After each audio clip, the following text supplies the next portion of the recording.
Hello friends, வணக்கம். மூத்த குடிமக்களுக்கு ரயில்வே சலுகைகள் தெரிந்து கொள்ள வேண்டிய முக்கிய தகவல்கள் என்னென்ன அப்படிங்கிறத இந்த வீடியோவில் நம்ம பார்க்கலாம். அதற்கு முன்னாடி நம்ம சேனலை இது வரைக்கும் சப்ஸ்கிரைப் பண்ணலன்னா சப்ஸ்கிரைப் பண்ணிக்கோங்க. அப்படியே பக்கத்தில் உள்ள பெல் பட்டனை மறக்காமல் ஆன் பண்ணி வச்சுக்கோங்க. அப்போ தான் நம்ம சேனலில் இது போன்ற வீடியோக்களை அப்லோட் செய்யும்போது உங்களுக்கு தொடர்ந்து கிடைக்கும். வாங்க வீடியோக்குள்ளே போகலாம். இந்தியாவில் தினமும் ஆயிரக்கணக்கான ரயில்கள் இயக்கப்பட்டு லட்சக்கணக்கான மக்கள் பயணம் செய்கின்றனர். இதில் மூத்த குடிமக்களின் பயணத்தை எளிதாக்க இந்திய ரயில்வே பல்வேறு சலுகைகளை வழங்கி வருகிறது. முன்பு 60 வயதிற்கு மேற்பட்ட ஆண்களுக்கு 40% மற்றும் 58 வயதிற்கு மேற்பட்ட பெண்களுக்கு 50% வரை டிக்கெட் கட்டண தள்ளுபடி வழங்கப்பட்டு வந்தது. ஆனால் கோவிட்-19 காலத்தில் ஏற்பட்ட நிதி சவால்கள் காரணமாக இந்த தள்ளுபடி தற்போது நிறுத்தப்பட்டுள்ளது. இருப்பினும் மூத்த குடிமக்களுக்கு பயண வசதியை மேம்படுத்தும் பல அம்சங்கள் இன்னும் செயல்பாட்டில் உள்ளன. முக்கியமாக டிக்கெட் முன்பதிவின் போது மூத்த குடிமக்கள், 45 வயதிற்கு மேற்பட்ட பெண்கள் மற்றும் கர்ப்பிணிகள் ஆகியோருக்கு தானாகவே கீழ் பெர்த், லோயர் பெர்த் ஒதுக்கப்படும். அவர்கள் தனியாக தேர்வு செய்யவிட்டாலும் இந்த முன்னுரிமை வழங்கப்படுகிறது. மேலும் ஒவ்வொரு ரயிலிலும் மூத்த குடிமக்களுக்காக சில படுக்கைகள் ஒதுக்கப்பட்டுள்ளன.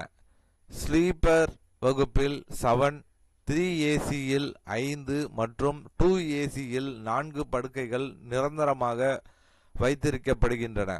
தவிர மேல் அல்லது மிடில் பெர்த் ஒதுக்கப்பட்டிருந்தால் TTE மூலம் முன்னுரிமை அடிப்படையில் கீழ் பெர்த் வழங்க முயற்சி செய்யப்படும். இதேபோல் மாற்றுத்திறனாளிகள் மற்றும் கர்ப்பிணிகளுக்கும் சிறப்பு வசதிகள் மற்றும் தனிப்பட்ட படுக்கைகள் ஏற்பாடு செய்யப்பட்டுள்ளன. இவ்வாறு கட்டண தள்ளுபடி இல்லாவிட்டாலும் மூத்த குடிமக்கள் சுகமாகவும் பாதுகாப்பாகவும் பயணம் செய்ய தேவையான பல வசதிகளை இந்திய ரயில்வே தொடர்ந்து வழங்கி வருகிறது. ஸோ கண்டிப்பாக மூத்த குடிமக்களுக்கு எப்போதுமே பல சலுகைகளை ரயில்வே அறிவிச்சுட்டு தான் இருக்காங்க.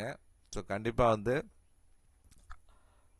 60 வயசுக்கு மேலே உள்ளவங்களுக்கு 40% சலுகையும், 58 வயசுக்கு மேலே உள்ள பெண்களுக்கு 50%மும் கண்டிப்பாக கூடிய சீக்கிரம் மறுபடியும் அமல்படுத்தணும் அப்படின்னு எல்லாருடைய வேண்டுகோளாக இருக்குது. கண்டிப்பாக இது கோவிட்-19 காலத்தில் நிதி நெருக்கடி காரணமாக அது தற்காலிகமாக நிறுத்தி வைக்கப்பட்டிருக்கு. இது மறுபடியும் அமல்படுத்தினால் நல்லா இருக்கும் அப்படின்னு மக்கள் எதிர்பார்க்குறாங்க. அது மாதிரி மாற்றுத்திறனாளிகள் நிறைய பேருக்கு சலுகைகள் இன்னும் தொடர்ந்து இருந்து கொண்டு தான் இருக்கிறது. ஸோ அதனால் இந்த வீடியோ ஒரு பயனுள்ள வீடியோவாக இருக்கும்னு நினைக்கிறேன். இந்த வீடியோ பிடித்திருந்தால் லைக் பண்ணுங்கள், ஷேர் பண்ணுங்கள். மீண்டும் இது போன்று வேற ஒரு வீடியோவில் சந்திப்போம்.